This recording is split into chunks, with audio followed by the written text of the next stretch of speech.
My hair part is so I have so much energy today. I should be like walking and talking. Hello and welcome back to my channel. I posted my introduction video about a month ago. I think over a month ago. It was not my intention to wait so long to post another video. I have been kind of fearful and I couldn't figure out why. So in my life, hearing other people's stories has impacted me in such a huge way. And that's why I'm really passionate about sharing my story and sharing things that I learn with other people. I think I've just been putting this pressure on myself to present it perfectly. And so I've been really fearful of sitting down and making a video because I'm kind of a perfectionist and I want it to be perfect. But I'm realizing that the whole point of this channel is to kind of like take people along on my journey, especially because I live away from home and I live away from all my loved ones, and this is a really like cool and unique way for me to share things with my loved ones back home. And also this is a unique opportunity for future me to be able to look back on myself. And so today I'm going to talk to you guys about 2 books that changed my life. Can you hear my cat? She's a crybaby. Also, I got a new apartment. Anyways, these books changed the way that I think and view the world and my perspective, and that is one of the biggest things in my life. Okay.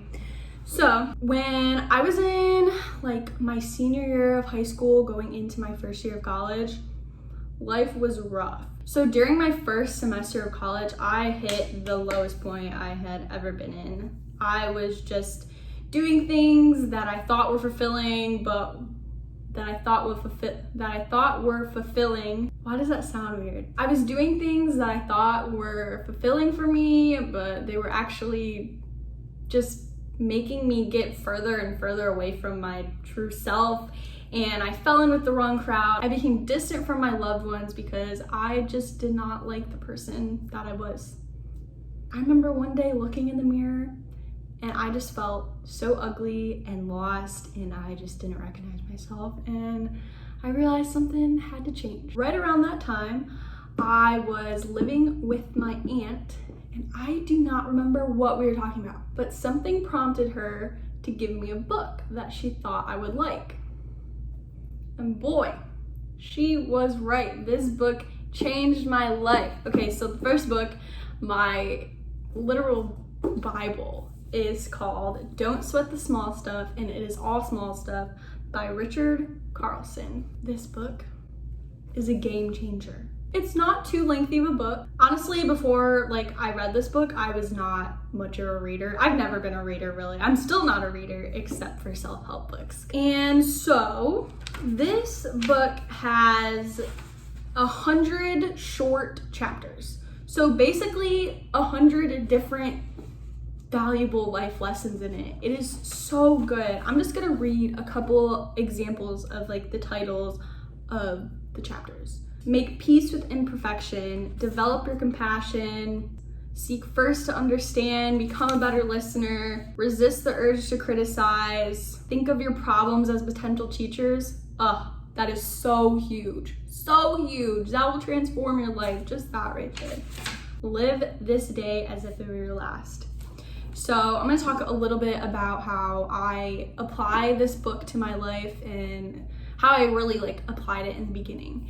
So I remember one of the first things I took from this book and applied to my life was patience. Still struggle with patience. It's not easy. So I applied patience while I'd be driving. And so if I was driving and I wanted to get mad or impatient because I was on my way to work or school or whatever, I normally would just, yell and just get all worked up. but I wanted to change that. And so I started becoming self-aware of when I would want to react in an impatient or like stressed out way. This was so crucial for me absorbing many other parts of this book because it was a step to me realizing the importance of self-awareness. If you don't know what's wrong, if you don't know where like your thinking is going wrong or your actions, you can't change it. I think that was one of the most vital things that I did when applying this book to my life. Also, like I said before, I was in a place, I'm looking at the camera, but I'm also looking at me, so like my eye contact's a little off. Sorry about that. Okay. I want to look at the camera when I'm like, look at you, like we are having a conversation. Another thing I learned from this book, eye contact when you're talking to people, important. Good for connection. So like I said earlier, I was at a place in my life where I was distant from my family members and my loved ones. And so this book inspired me and helped me to strengthen those relationships again. And not only because, you know, they're my friends and family, but because this book taught me and made me realize the preciousness of life. Like, you're not guaranteed tomorrow. You hear it all the time. Live each day like it was your last, as if it were your last. Live each day like it were your last.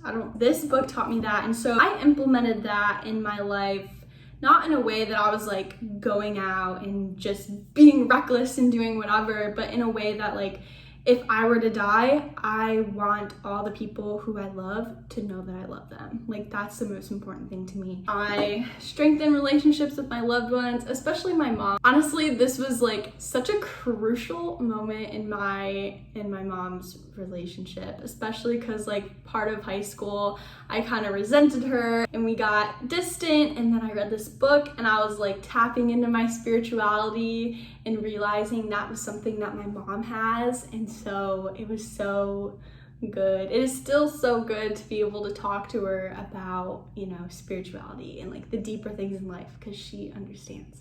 Honestly, I could talk all day about this book. I should reread this. Yeah, I might reread this book because it's been a minute, and like I said, it's my Bible, so.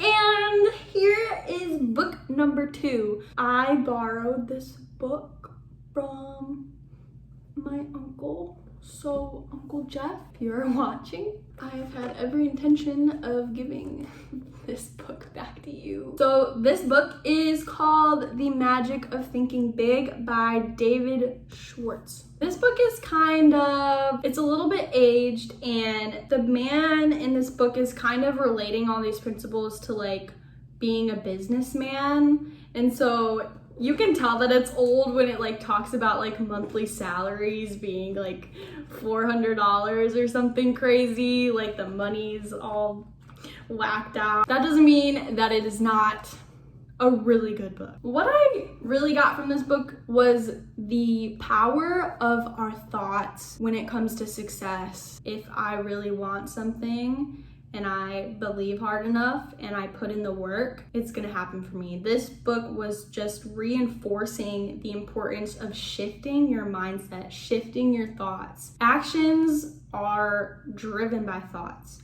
Our thoughts create our reality. So I think that developing and growing your mindset and the way that you think is one of the biggest, most important things you can do for yourself and your mental health and your quality of life. That, my friend, is why I recommend these books. Thank you for watching. I hope you got something from this. Thanks for being a part of my journey. I will see you guys next time.